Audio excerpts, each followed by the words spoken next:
Our Dillon Gabriel topic today is brought to us by Square. Your favorite neighborhood spots run on Square. There are certain businesses that truly make the neighborhood feel like home, whether it's the local sports bar, the coffee shop, or the corner deli. These are the places that bring people together. When neighborhood businesses thrive, the whole neighborhood thrives. Square is a proud partner of more than 4 million neighborhood businesses all across the world. You can go to square.com/go/LockedOnNFL to learn more. But before you do, go support your favorite neighborhood spots. You'll be happy you did. Square will see you in the neighborhood. We talked about Kevin Stefanski at length there, guys, and we haven't touched on Dillon Gabriel's NFL debut as a starter. 2 touchdowns, no picks. He played essentially a clean game. Jay, you mentioned you were a little disappointed in some of the accuracy you saw from Dillon Gabriel, so I'll let you go first on this. What grade overall would you give Dillon in his first NFL I give him a C. And that takes into account a lot of things. The wide receivers he has to throw to, the limited play calling, and maybe that's because of the wide receivers that you don't have. It's an offense that's very Kevin Stefanski-esh. He loves the tight ends. He had some open throws that he missed on. Not a lot, but he had some that would have helped move the chains that he missed on. Again, when you look at our ball chart and where the ball was going when he dropped back the pass, I mean, it looks like a rugby game. It looks like we're just pitching the ball through. It does. Doesn't it look like a rugby game? Here, you take it. And he completed 5 passes longer than 5 yards and 3 longer than 10. But you know what? That's not just on him. Yeah. That was the plan. Chart looks exactly like the charts from game 1, 2, 3, and 4. Yeah. That's Kevin Stefanski. Now, I think what Kevin Stefanski has realized is I've got receivers that can't get open, and when they do, they're not reliable at catching the football. That's a big thing, guys. That's a big thing. Now, that's where I blame Andrew Berry. I think Andrew Berry knocked the draft out of the park this year.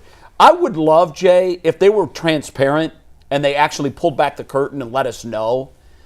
Like, was this maybe the first draft where DePodesta had less influence because they've been so horrible the last Jay's 5? favorite boogeyman. The boogeyman. Yeah, well, listen. At the end of the day... Well, we've sidetracked off of Dillon Gabriel here. We have, but I don't know that I can properly assess anybody when they're playing with who they're playing with. Like, I just don't know. What would Dillon Gabriel look like in Tampa's offense? I don't know. All I know is the quarterbacks, with the exception of Flacco and Winston, all 10 of them that have played under Kevin Stefanski, with the exception of Baker for the year that took us to the playoffs, they've all looked the same. Our offense looks the same. We've got a blind spot at wide receiver. I think everybody here would agree that. The reason I drilled down on DePodesta is I would love to know that if he's gone after this year and there's a book written and somebody can actually tell me, yeah, in 24 they took the keys away to the draft, or in 25 draft, they took his keys away. Is that why we got the draft right? I doubt it. How did we suddenly nail an NFL draft? Like, who had more input this year? I think you're putting way too much on DePodesta. We have no idea what he does, so what's the point of even debating Which is why I started it by saying I'd love to know. But, and I also think you put too much on the wide receivers. It's simple. They suck, Bull. They don't. Worst I've ever seen. Jerry Jeudy had 1,300 yards last year. Terrible. He's not terrible. It's terrible. All right. I don't think he's terrible. I've seen him 5. Agree to disagree. Bull, all I can say is... we're not going to convince each other. We'll agree to disagree. I saw him in 5 games this year. Yeah. He is a below-average wide receiver. He's not. We were debating for a while ago. You were saying he's a wide receiver 1. I'm like, I don't see a world where he's a wide receiver 1 right now. Right now, he's a below-average wide receiver. You going to pick him up for fantasy? No, because they don't have a quarterback. So McNuggets, let me ask you a question. It doesn't. Jay just told you that Kendrick Bourne had 130 yards yesterday. It's about the offense and the quarterback. The Bills don't have receivers that are any good. None of the Bills receivers are better than Jerry Jeudy. We don't know that the Niners quarterback is very good. Let me get to Dillon Gabriel. So listen, this could have been a B- game for Dillon Gabriel. There's one pass that he missed. They ran a bootleg that was on a first down when they were trying to ice the game. Talking about. Yep, I do too. They ran a bootleg, and it's difficult for the play design because they booted to the right, which is against the grain for a lefty. That's exactly right. It's a very tough throw. And it's easy looking, but it's tough. He sailed the ball. He was wide open. That would have got you 5 to 6 yards, put you in the position that you can run the ball. That should have been game time. The boot didn't work. If he hits that, We're good. I thought he had a really nice throw on a corner route to David Njoku, put the ball right on the money in a nice little tight window. Throw. I thought he had a really nice touchdown pass to David Njoku where he zipped the ball in, really showed his arm strength. Small window there, too. Small window on the goal line. I thought he showed some things there. Also, he showed some mobility in the pocket. There's a couple of sacks that Joe Flacco would have took for -5. I thought he moved the pocket, got up in the pocket, and he did a good job of saying, okay, I know I'm going to get sacked here, but let me just move and make it more manageable. Let me make a move and try to, mitigate some of the damage. So I thought he did that as well. I think he did throw the ball to the out. We saw when we went to practice, I said, when he has time and can throw the outs because of his size and stature, he gets the window, he throws the ball with some timing and accuracy. He looks good on us. Where he struggles is the middle of the football field, where there's guys that are in his face. He had, I believe, one batted down ball at the line of scrimmage. He struggles to find those passing lanes in the middle of the field when you have to throw with a level of touch over top of people through a hole or two to figure out whether or not you got a passing lane. And most of the times when he does that, he tends to miss high. So if you take a look at a couple of those, if he make that one play, I give him a B-. I came around and gave him a C+. I think when you look at it, he was exactly what I thought it was. He gave you 2 touchdowns, no interceptions. He gave you the gimme throws. He looked exactly like I thought he would look. Was it a world beater? No. Did he cost you the game? No. But he showed exactly what Dillon Gabriel is. He can make those certain throws. Sometimes he's going to have a little problem because of his stature. He has a serviceable arm. And I'll go with Earl said. He looks like a guy that could probably be in the league, a lot of years because he can learn the playbook quickly and serve as a backup in a backup role. Now, listen, I'm going to keep giving him more opportunities, keep putting him out there, see what he does. Maybe his ceiling gets a little higher. Maybe they open up the playbook. But I don't think anybody can give him lower than a C. And I can see where some people would even give him a B- or a B, given the fact that a couple throws here or there, that he could have put him in position. Yeah, I'd give him a B because I said Friday I thought he'd be competent. He was competent. He played exactly pretty much how I thought that he would. They called the game I thought that they were conservative because it's a rookie making his first start on the road, really on the road. And it was a disjointed week of practice. It wasn't a normal practice week because of the obvious lengthy travel. And I think that it's something to build on and they'll keep getting better. I agree 100%. I couldn't understand Vilma was criticizing that they didn't keep running the ball. I'm like, bro, did you see he was wide open? It's a simple pitch and catch. And he was rolling right.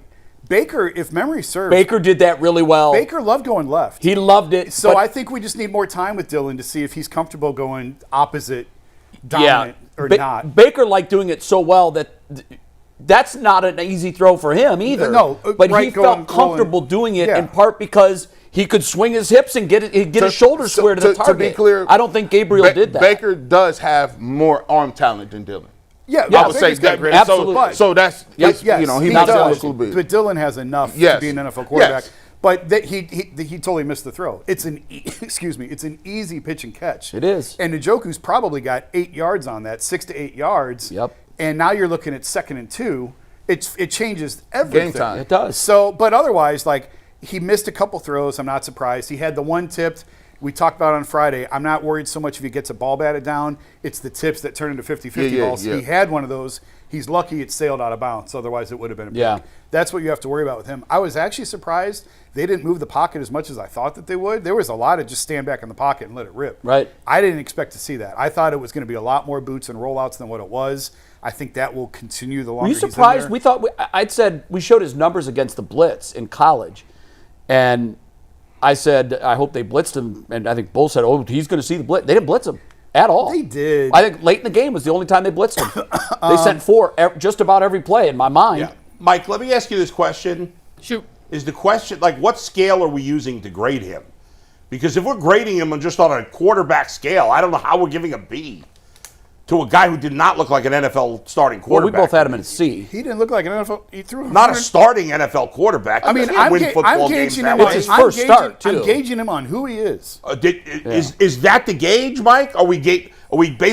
Is this on the first NFL start Yeah, but, quarterback. I mean, Is he Josh Allen? No, of course not. He's Yeah, it's a Dillon little up to Gabriel. interpretation. I mean, but you grade him how you want to grade him based on Josh what you Allen's expected. here. I mean, listen, it's one game. To make a sweeping judgment about the guy is idiotic based on one game. No, we're just grading him for that. No, of I'm his saying, play. like what I'm about to say is You got him stupid. You got him it's lower, only one game. You but got like, him lower than the this season. guy is. I got him. I don't know. What does it matter? He was a nothing. He's not a starting But that's quarterback what in the the task NFL. is. better than The Flacco. task is. Yeah. What grade do you He give gave him? him a better chance to win than Joe Flacco. I don't know.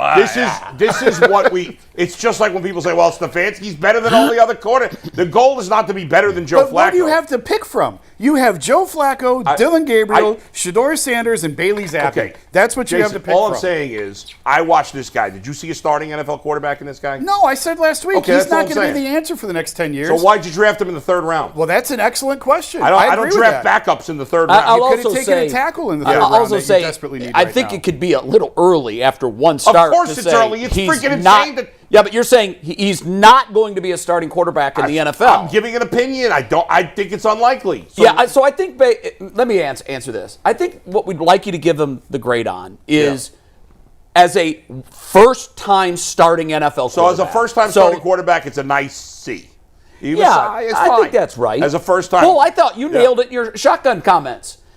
He didn't win the game. He didn't Yeah. lose the game. Yeah, I know, It's a like, meh. It's a C. But it's not hard to look okay when almost every pass is 2 yards. Right. You know, that's on the coach. Any quarterback in the league can do that. That I agree Joe with that. Flacco at 40 years That's old. why I hope what we saw yesterday Yeah. was training wheels on the front of the bike and Yeah. the back of the bike. I want, because otherwise we don't learn anything about this guy. Right. I want the wheels off. And if he throws 3 picks when you do throw the ball downfield, Who cares? now we know. go. Throw now, the now ball. let's see what Shedeur can do. Well, I mean, remember, Yeah. it's his first start. It was a disjointed practice week. Yeah. He didn't get a full I starter's get all that. reps because Yeah. of the travel, and now he's going into Pittsburgh. do we in know week why 2. the Browns declined the bye I don't after know. this trip? You would think it seems Almost like, all of the teams take it seems like a reasonable time to take it. I don't know what their reasoning is not to. Maybe they thought it was too early in the season. I No, don't know. because they Well, Pittsburgh took it. It was a week earlier. because they thought you still have Joe Flacco playing. You had Joe. If the goal was always to get Joe Flacco. I don't know. When they made that decision, I don't think Joe Flacco was on the roster. Which one? When they made schedule. the decision to not take the bye after the international schedule trip. came out I in, like, think the March. schedule came out before Yeah, Flacco was. so Flacco in wouldn't have been fold. on the roster. I'll double When they check made the that- exact was Kenny timeline. Pickett still on the roster? I don't know that any quarterback was on the roster yet. I'll be fair. I don't think anybody don't- of them were. I don't know when they make Well, that the schedule decision. comes out when? March? No, like May, I think. The schedule came out May 14th. Yeah. Okay, when did our quarterback sign? Yeah, they had all those guys except for maybe Flacco. I don't think Flacco Pickett was on the roster there, yet. and the 2 rookies were there. Flacco. but Flacco They're was not on the working roster. on the schedule long before the day it comes out. That's Yeah. true. That's a So- good point. True. Yeah. But look, I think one of the No, things all 4 quarterbacks were there. Flacco had already signed. I Yeah, want. but they Yeah, but again, they didn't. to Jason's point, But we don't know. When they didn't make that decision. We don't May know when 13th. that Sure. decision. When was is made. their when is their bye? Isn't it like week 9? Yeah, it's middle of the season. That's probably They wanted the middle of the they season. probably got to pick their bye week for going to Europe, and they said we want it right in the middle of the season. That's just a guess. Yeah. But that would be. I mean, that's an ideal bye without a Europe trip mixed in. Yeah. Right in the middle of the season is a pretty But good time to have. it. again, everybody in the world says that we knew we weren't very good. So by week 9, your Yeah, I mean season's now over. you got to come home and now you got to go to Pittsburgh. That's a this pretty is brutal. this is the scary week, right? Because I can tell you, if you go back and watch, when you go back and look with Hugh Jackson, it always starts in people's careers end in Pittsburgh. The year that we knew something was up when Baker Mayfield was there and they said you didn't get no help to T.J. Watt. That was at Pittsburgh. We're going to give you no help on Watt's side. When you had Hugh Jackson arguing on the sideline with what's the offensive coordinator? What is it? Good gracious! It Oh, wasn't Greg, no, it was the defensive coordinator, wasn't it? no, the Oh, the old Steelers coordinator. It was Todd. Todd Haley. Haley. They Yeah. had that whole thing on the sideline in Pittsburgh. You knew it was over. You go to that Pittsburgh. What you want to see with Dillon Gabriel the progression. So this week, you right.